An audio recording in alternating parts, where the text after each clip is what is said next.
నువ్వే సువాసనగా ఉండాలి. హల్లెలూయా, హల్లెలూయా. నువ్వే సువాసనగా మారిపోవాలి. నీ పక్కన కూర్చుంటే నువ్వేమి రావాలంటే ఒక మంచి సువాసన రావాలి. హల్లెలూయా. నీకు ఇష్టం లేని వ్యక్తి వచ్చి నీకు నచ్చిన సెంటు కొట్టుకుని కూర్చుంటే నీకు నచ్చుతుందండి? సెంటు నచ్చుతుందా? సెంటు ఇష్టమే, కానీ ఎవరి ఇష్టం కాదు?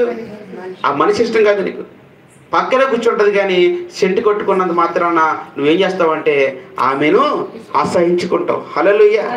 ఇప్పుడు సెంటు ప్రాబ్లమా ఆ మనిషి ప్రాబ్లమా? ఆ మనిషి ప్రాబ్లం. ఆ మనిషిని అసహించుకుంటున్నా నీవు కూడా ప్రాబ్లమే. హల్లెలూయా, హల్లెలూయా. ఎందుకంటే ఒకరిని ఒకరు ప్రేమ కలిగిన వాక్యం చెప్తుంది, కానీ ఒకరిని ఒకరు ప్రేమ లేకుండా ఈ లోకంలో మనం జీవిస్తున్నాం. హల్లెలూయా.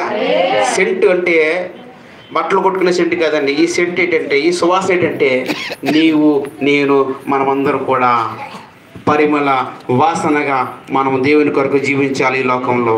నువ్వంటే అందరికీ ఇష్టమై ఉండాలి, ఖచ్చితంగా ఇష్టపడాలి. హల్లెలూయా. ఖచ్చితంగా ఇష్టపడేలా నువ్వు జీవించాలి. నీ శత్రువు సహితమును నిన్ను మెచ్చుకునేలాగా నువ్వు జీవించాలి. ఎలా జీవించాలండి? నీ శత్రువు సహితం నిన్ను మెచ్చుకునేలా నువ్వేం చేయాలి? జీవించాలి. అలాగే నీ శత్రువుల సహితం నువ్వేం చేయాలి? ప్రేమించగలగాలి. హల్లెలూయా. సువాసన వస్త్రం నీ మీద ఉంటే మంచి సాక్ష్యము నీ మీద ఉన్నట్టు. హల్లెలూయా. మంచి సాక్ష్యము నీ మీద ఉన్నట్టే సువాసన వస్త్రం నీ మీద ఉన్నట్టు. ఇప్పుడు ఇక్కడ దేవుడు ఎన్ని వస్త్రాలు ఇచ్చాడంటే దాదాపు 4 వస్త్రాలు దేవుడు నీకు ఇచ్చాడు. సువాసన వస్త్రం, మంచి సాక్ష్యం కలిగి ఉండాలి. సమాజంలో, సంఘములో చాలామంది మంచి సాక్ష్యం కలిగి ఉంటారు, కానీ పనిచేసే చోట మంచి సాక్ష్యం ఉండదు. సమాజంలో మంచి సాక్ష్యం కలిగి ఉండమంటే సంఘంలో మంచి సాక్ష్యం కలిగి ఉంటారు, కానీ సమాజంలో మంచి సాక్ష్యం కలిగి ఉంటారు. పనిచేసే చోట మంచి సాక్ష్యం కలిగి ఉంటారు, ఇంట్లో మంచి సాక్ష్యం కలిగి ఉంటారు.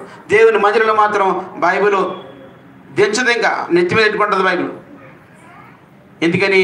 పాస్టర్ గారికి మంచిగా ఉండాలని, పాస్టర్ గారికి మంచిగా కనపడాలని. కానీ వాక్యం చదివిస్తుంది, నువ్వు సంఘంలో వారి బయటను, సంఘం వెలుపల వారి బయట ఉన్న వారి పట్లను, లోపల వారి పట్లను ఎలా ఉండాలంటే దేవునికి సువాసనగా ఉండాలి.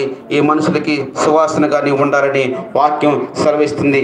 చూడండి, 2వ కొరింథీయులకు రాసిన పత్రిక 2వ అధ్యాయం 15 వచనం చదవండి. 2వ కొరింథీయులకు రాసిన పత్రిక 2వ అధ్యాయం 15 వచనం.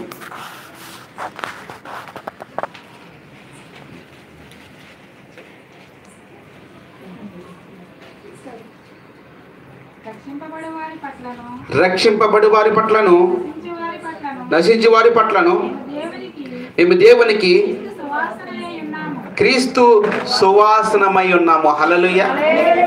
నేను సంఘం వారి పట్లను, నేను సంఘంలో పాటలు పాడుతున్న వారి పట్లను, నాకు ఇష్టమైన వారి పట్లను ఉందా బైబిల్లో? రక్షించి వారి పట్లను, రక్షించకుండా ఈ లోకంలో ఇంకా ఎంతో మంది ఉన్నారు, వారి పట్ల కూడా మనం ఏమై ఉండాలంటే క్రీస్తు సువాసనగా మనం ఉండాలంట. హల్లెలూయా. నేను సంఘంలో ఉన్నవారు మాత్రమే మెచ్చుకుంటే ఇంకా అదే భక్తి. నేను క్రైస్తవులు మాత్రమే నేను గుర్తిస్తే, క్రైస్తవులు మాత్రమే నేను ప్రేమిస్తే ఇంకా అదే భక్తి. అది భక్తి కాదు. క్రైస్తవులు కాని వారు కూడా నిన్ను చూసి సంతోషించాలి. హల్లెలూయా. క్రైస్తవులు కాని వారు కూడా నిన్ను చూసి ఆనందించాలి. క్రైస్తవులు కాని వారు కూడా నిన్ను చూసి మంచి సాక్ష్యం ఇవ్వాలి. క్రైస్తవులు అందరూ కూడా క్రైస్తవులు పొగుడుకుంటే ఇంకెందుకు? క్రైస్తవులు అందరూ కూడా క్రైస్తవులే పండుగ చూసిండి ఇంకెందుకు? పండుగ అనేది మనకు కాదు. హల్లెలూయా. ఎంతో మంది బయట ఉన్నారు రక్షణ లేని వారు, వారందరికీ మన సంతోషాన్ని పంచిపెట్టాలంటే ముందు వారికి నువ్వేం చేయాలంటే నువ్వు నచ్చాలి, నీ సాక్ష్యం నచ్చాలి, నీవు పరిమళ సువాసనగా నువ్వు వారికి ఉండాలి. నువ్వు వారికి నచ్చినప్పుడే నువ్వు ఏ మాట చెప్పినా వారు వింటారు. నువ్వు వారికి నచ్చకుండా మా దేవుడు గొప్పడండి చర్చికి వచ్చండి చెత్తరా, నువ్వు వారికి నచ్చకుండా దేవుడు గొప్పడంటే వారు వచ్చే చర్చికి వచ్చేస్తారా? రారు. ఎందుకు రారంటే మొట్టమొదట నీలోనే సరైన జీవితం విధానం లేదు, నీలోనే సరైన భక్తి విధానం లేదు. వారు ఎలాగొస్తారు? వారి రమ్మన్నం కూడా చాలా పొరపాటు. హల్లెలూయా. ముందు నువ్వు నీ ఇల్లుని చక్కబెట్టుకో, ముందు నువ్వు ఇల్లు సరి చేసుకో, మిగతా వారి పట్ల దేవుని వాక్యము అదే దాని యొక్క కార్యం జరిగిస్తుంది. హల్లెలూయా. దేవుని యొక్క పరిమళ సువాసనగా మనం ఉన్నట్టుకు ఆయన సువాస వస్త్రాన్ని మనకు దేవుడు ధరింపజేస్తూ ఉన్నాడు. హల్లెలూయా, హల్లెలూయా. అంత మాత్రమే కాదు, చూడండి మరొక వస్త్రం చూసి నేను ముగిస్తాను. 2 వస్త్రాలు. యెషయా గ్రంథము 61వ అధ్యాయం 3వ వచనం చదవండి.